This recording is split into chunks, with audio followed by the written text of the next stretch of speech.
This is the effects of drunk driving. I want to thank my mom, Karine Fornes, and my brother, Derek Henson, and Karina for listening in. On Christmas morning, a husband and a wife took a trip to spend the holidays with the wife's family. The three girls were unable to make the trip.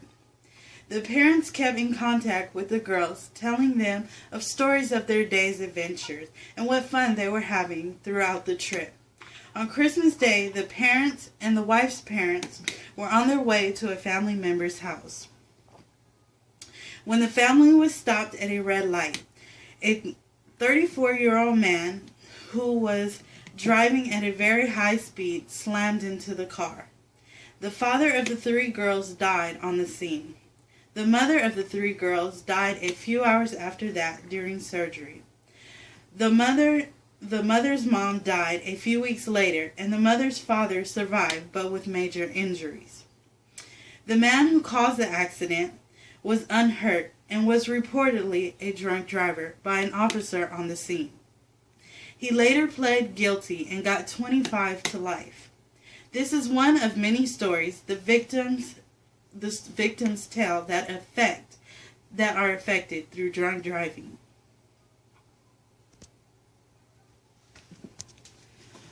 Oh, crap. You want me to stop, right? You're out drinking and having fun with your friends. Party, party, party. Well, let's fast forward some hours. You had a lot to drink, your words are slurred, you can't walk a straight line, and feeling clear? Man, that's out of the question. Fast forward a little more, and now you are in the car, trying to make it home. Safe, that is. Fast forward some more, and you are driving down the street only minutes from your house. When in the rearview mirror, you see red lights. Option 1, you can't speed off, crash, and get seriously hurt. Or option 2, you can't pull over. I mean, why not? You're already caught. The cop gets out, asks you a few questions, and he knows that you are drunk.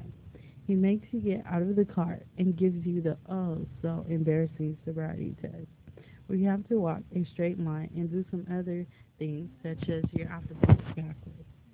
Meanwhile, cars are riding by and they're slowing down to stare at you being handcuffed and hauled off to jail. There you have to sit for hours, get fingerprinted, detoxed, and thrown in a cell. You have to wait trial where the judge will hit you with time in jail or DUI. Hey, who knows? If you are lucky, you might even get both. Now let's rewind back to the party before you started drinking and you made sure you didn't have a designated driver. Oh, okay. Still sure that you can make it home safe? Okay, spending time in jail doesn't wake you up. Then let's make this more real. The National Highway Traffic Safety Administration say that 32,885 people die in traffic accidents in the United States. Of that, there is 10,228 people who die from drunk driving accidents. Now that is a whopping 31%. We're talking about death here. This is where you ruin lives that's not your own. This is where you can be marked as a murderer and spend life in prison. Tell me, is that worth it? If you are still behind the wheel and your blood alcohol level is past 0.08, forget about making it home safe. Once your alcohol level is past 0.15, you are still behind the wheel, forget about waking up the next morning, unless you are really lucky, and Lady Luck always runs out. Now, if you have a drinking problem and you want to change, there are always ways to help you out. Mothers Against Drunk Driving, or MAD, has many programs that can help you. They offer counseling for those who feel that they are in need of it. There are the Alcohol 12-Step program at www.aa.org.au, where you can find an AA meeting near you or seek some help that will help you in need. There is also an alcohol directory where you can find help.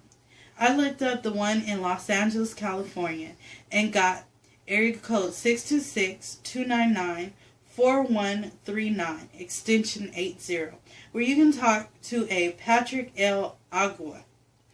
There's also a place called Church and Society of the United Methodist Church. Look them up at umc-gbcs.org/faith-in-action/ministry with alcoholics. Another one is www.healthy.gov.nz/yourhealthy/healthy living. If you are still not convinced, go to YouTube and listen. I do mean listen to this man talk about his ordeal and what he went through when he killed a family man, when he made the wrong choice and drank and drove. It's called I Killed a Man. Basically, it talks about what this drunk driver did, what he was going through, and the consequences he had to face when he killed this man. Still, if you are not convinced, then there is no hope for you until this happens to you. And I pray it doesn't come that far. So be safe, be smart, stay alive.